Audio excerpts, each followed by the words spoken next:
नमस्कार। आज हम चर्चा करेंगे आर्थराइटिस में डाइट की। देखिए, आर्थराइटिस के अंदर मैंने अक्सर ये देखा है, डाइट को लोगों ने थ्रू आउट अवॉइड किया है। कारण क्या है? एलोपैथिक डॉक्टर को लगता है कि सिवाय गाउट के किसी भी प्रकार की आर्थराइटिस का डाइट से कोई कोरिलेशन नहीं है। चाहे वो उसका डायग्नोसिस हो, चाहे वो उसका ट्रीटमेंट हो, या फिर उसका कोई भी दूसरा एस्पेक्ट हो, उसको प्रेसिपिटेट करने वाले फैक्टर्स हो। उनको ऐसा लगता है कि diet is not at all concern of arthritis accept in case of gout. तो गाउट के अलावा वो किसी केस के अंदर खड़ा ही नहीं करते। और मैंने ये देखा है कि आर्थराइटिस किसी भी प्रकार की हो, उसका रिलेशन डाइट से है, बहुत है। अगर हम मोटे तौर पे देखें, आर्थराइटिस मीन्स क्या? आर्थ means joint and itis means सूजन, मतलब जोड़ों में होने वाला सूजन। अब इसको ब्रॉड वे में वैसे ये होती है लगभग 200 प्रकार की, पर मोटे तौर पे जोड़ों में होने वाली सूजन। अब मोटे इसके जो सेगमेंट मेन बनाए गए हैं वो कौन से हैं? 4 या 5। पहला कौन सा है? डीजेनरेटिव आर्थराइटिस, जो उम्र के कारण होती है।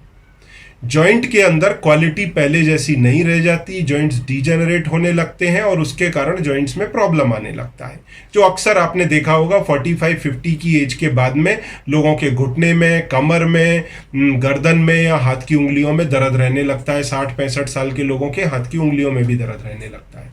तो वो हो गई एक डीजेनरेटिव आर्थराइटिस। उसमें सीधा डॉक्टर बोल देते हैं इसका खाने पीने से कोई संबंध नहीं, कुछ भी खाओ, कोई लेना देना नहीं।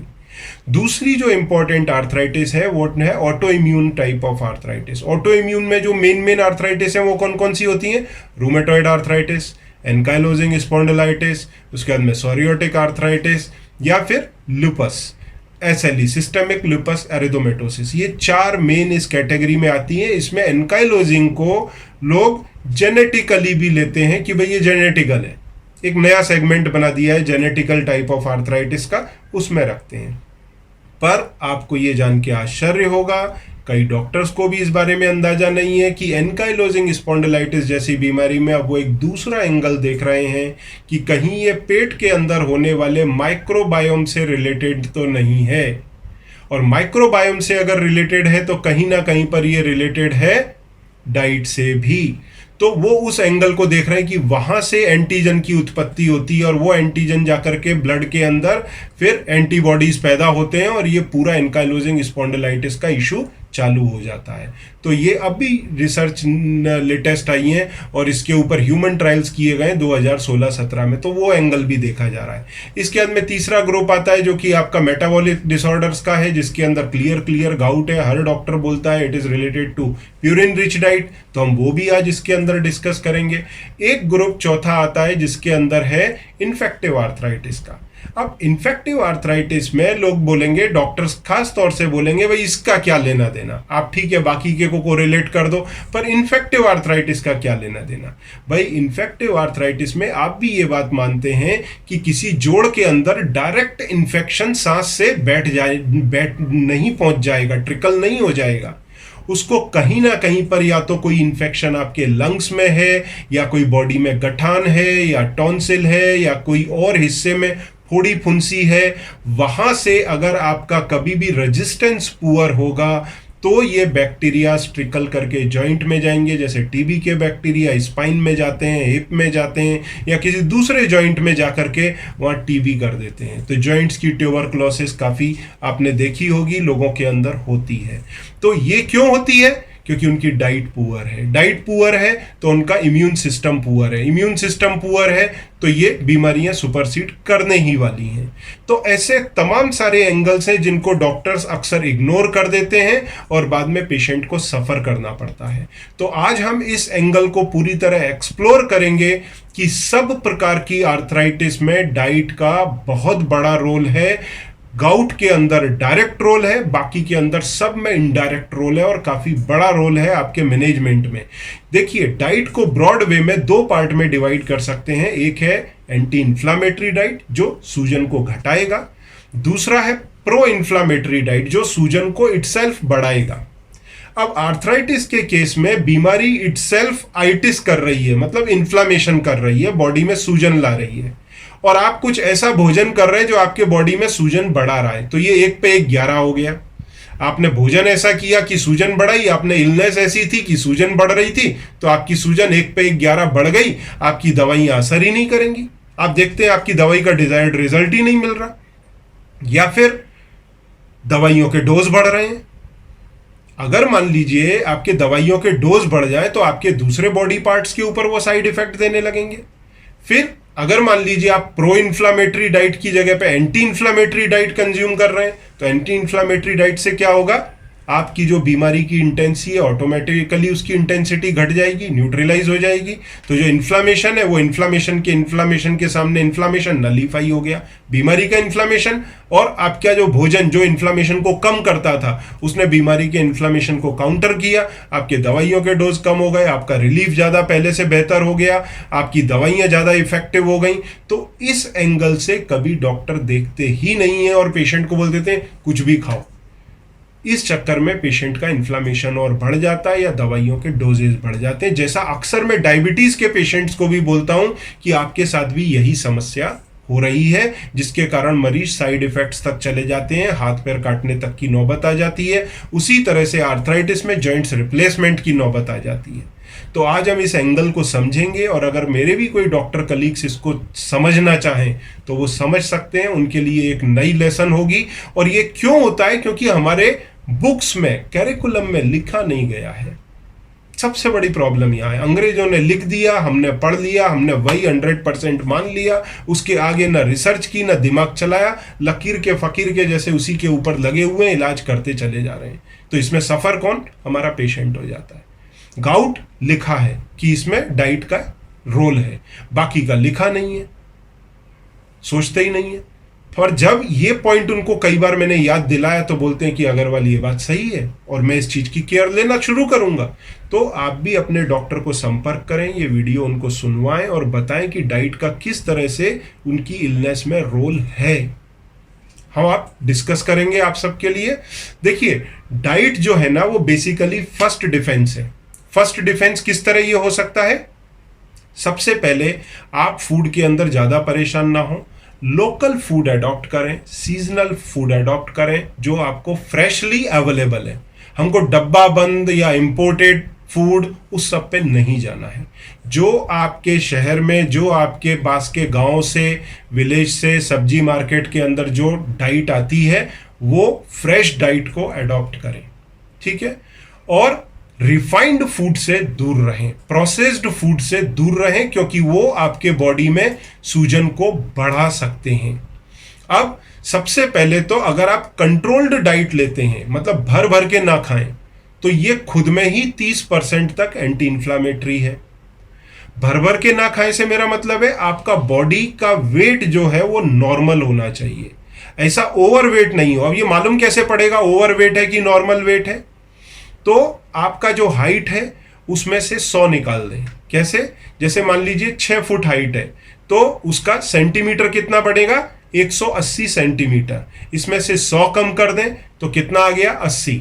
मतलब जिसकी हाइट 180 सेंटीमीटर है उसका आइडियल वेट होना चाहिए 80 kg। जिसकी हाइट 5 kg है, 5 फुट है या फिर 150 सेंटीमीटर है, तो 100 निकाल देंगे तो उसका आइडियल बॉडी वेट है 50 kg। तो इस तरह से वेट निकालें। अच्छा, ये भी अधूरा सच है। अब इसमें क्या करें, अपनी जो हाइट है उस हाइट को एक धागा लें, पूरी हाइट का धागा लेकर के उस धागे को हाफ कर दें। हाफ करने के बाद में कमर के चारों तरफ डालें। अगर दोनों सिरे मिल रहे हैं तो आप परफेक्ट हैं वेट में, अगर खुले हुए हैं तो आपकी तोंद आई हुई है, आपका वजन ज्यादा है। ये बात आप समझ लें। तो ये 2 क्राइटेरिया में अगर आप फिट हैं तो आपकी डाइट परफेक्ट है। आप ऐसी ही डाइट लेंगे तो ये 30% खुद में ही एंटी इंफ्लामेटरी है। इसके बाद में दूसरा जो आता है पॉइंट डाइट को लेकर के, अगर आप वीगन हैं, मतलब आप अगर प्योर वेज डाइट लेते हैं, एनिमल से बनी हुई कोई भी चीज कंज्यूम नहीं करते हैं, तो ये भी 30% एंटी इंफ्लामेटरी हो सकता है। तो ये आपको सूजन को कम रखने में बहुत सहायक है। अब इसके आगे हम देखते हैं कि जैसे डाइट के अंदर एक तत्व पाया जाता है जिसे कहते हैं ग्लूटेन या फिर लैक्टिन। लैक्टिन एक ग्लाइकोप्रोटीन है, तो ग्लूटेन, लैक्टिन, सैपोनिन, फिर arachidonic acid, saturated fatty acid, linolenic acid, omega 6 fatty acid, trans fat, ये सारे केमिकल्स जो डाइट में पाए जाते हैं ये सब सूजन को बढ़ाते हैं। अब इसी को काउंटर करने के लिए डाइट में कुछ एक चीजें होती हैं जो एंटी इंफ्लामेटरी हैं, सूजन को कम करती हैं। वो क्या है? जिनमें एंटीऑक्सीडेंट्स हैं, पॉलीफिनॉल्स हैं, फ्लेवेनॉइड्स हैं, पॉलीस्ट्रॉल हैं, विटामिन्स, प्रोबायोटिक, प्रीबायोटिक, ये सारी चीजें इन्फ्लामेशन को घटाती हैं। तो ये घटाना बढ़ाना, ये दो तरह की चीजें फूड के अंदर पाई जाती हैं। अब ये जो चीजें इसमें पाई जाती हैं जो इन्फ्लामेशन को बढ़ा देती हैं, वो कैसे बढ़ाती हैं? तो ये करते क्या है? बेसिकली अपने ब्लड के अंदर या टिश्यू के अंदर साइटोकाइंस का लेवल बढ़ाते हैं, ऑक्सीडेटिव स्ट्रेस बढ़ाते हैं, फ्री रेडिकल बढ़ाते हैं, हिस्टामिन का सिंथेसिस बढ़ाते हैं, प्रोस्टाग्लैंडिन PGE2 का सिंथेसिस बढ़ाते हैं, जो डाइट के अंदर इंग्रेडिएंट्स मैंने अभी बताए वो, या ल्यूकोट्रिन्स का सिंथेसिस बढ़ा देते हैं। तो वो रॉ मटेरियल मिलता है बॉडी के अंदर आकर के, इन सब चीजों का सिंथेसिस बढ़ता है तो बॉडी में सूजन बढ़ने लगती है, दर्द बढ़ने लगता है। तो अपन एक तरफ एंटी इंफ्लामेटरी भोजन लें, दूसरी तरफ प्रो इन्फ्लामेटरी भोजन जिसमें ये सारे नुकसान देने वाले तत्व हैं उनको परहेज करें। तो उससे आपके बॉडी की स्वेलिंग बढ़ेगी नहीं, उल्टी घटेगी। अब कुछ एक बीमारियां जैसे गाउट है, गाउट में सबको मालूम है प्यूरिन रिच डाइट लेंगे प्रॉब्लम आएगा, हमारे को जॉइंट्स के अंदर पेन शुरू हो जाएगा, यूरिक एसिड का लेवल बढ़ जाएगा। ये सब डॉक्टर को पता है और सब पेशेंट्स को भी पता है, उनको प्रॉपर एडवाइस किया जाता है। अब कई जगह पे डॉक्टर्स जो हैं वो लिंक ढूंढ रहे हैं, जैसे आयुर्वेदा के अंदर ये एस्टैब्लिश्ड है कि रूमेटॉइड आर्थराइटिस का जो इशू है वो ऑटो इम्यून इशू नहीं है। जैसा कि एलोपैथ के हिसाब से रूमेटॉइड आर्थराइटिस एक ऑटो इम्यून इशू है, उसका डाइट से कोई कोरिलेशन नहीं है, पर आयुर्वेदा के हिसाब से ये डाइजेशन ट्रैक्ट से ही रिलेटेड इशू है। जो हम भोजन खाते हैं वो भोजन पूरी तरह डाइजेस्ट नहीं होता, उसमें से अनडाइजेस्टेड टॉक्सिन्स जब एब्जॉर्ब होते हैं ब्लड में तो ये जॉइंट में जाके ब्लॉकेजेस पैदा करते हैं और पेन बढ़ता है। ये थ्योरी पर आयुर्वेदा का ट्रीटमेंट चलता है रूमेटॉइड आर्थराइटिस के लिए। अब कई बार एलोपैथिशियन इस चीज़ को पूरी तरह अवॉइड कर देते हैं, खारिज कर देते हैं। वहीं हम देखें कि एनकाइलोजिंग स्पॉन्डिलाइटिस के अंदर मॉडर्न साइंस ने अभी रिसेंटली कई ह्यूमन स्टडीज़ की हैं 2016-17 के अंदर, और उसमें उन्होंने ये कंक्लूजन निकाला है कि जो गट के माइक्रोबायोम्स होते हैं, जो अच्छे बैक्टीरिया होते हैं, वो बैक्टीरिया जो फूड के साथ में मिलकर के कई केमिकल्स बनाते हैं, ये केमिकल ब्लड में एब्जॉर्ब होकर के एंटीजन का काम करते हैं और इस बीमारी को ट्रिगर कर देते हैं, एनकाइलोजिंग स्पॉन्डिलाइटिस को। साथ में उन्होंने ये भी देखा कि एक पर्टिकुलर बैक्टीरिया जिसे क्लेप्सिला न्यूमोनी कहते हैं, ये अगर ह्यूमन के अंदर है तो उनमें 70% केसेस में एनकाइलोजिंग स्पॉन्डिलाइटिस के साइन एंड सिम्टम देखे गए हैं। अब ऐसे केसेस में जब स्टार्ची फूड को कम किया गया ह्यूमन ट्रायल में और इनकी कॉलोनीज को खत्म किया गया बॉडी के अंदर, तो पेशेंट के एनकाइलोजिंग स्पॉन्डिलाइटिस के साइन एंड सिम्टम्स तेजी से श्रिंक हो गए। तो इसका सीधा सीधा कोरिलेशन निकला। पॉसिबल है आने वाले समय के अंदर और भी आर्थराइटिस के इस तरह के सीधे कनेक्शंस निकले, तो हमारे जो बाकी के भाई हैं वो भी ये मानना शुरू करें कि हाँ, डाइट का बहुत बड़ा रोल होता है। पर आज का मेरे वीडियो सुन करके उनको ये बात का एहसास होगा कि हाँ, डायरेक्ट अगर इन्वॉल्वमेंट नहीं है तो इनडायरेक्ट डाइट का बहुत बड़ा रिलेशन है।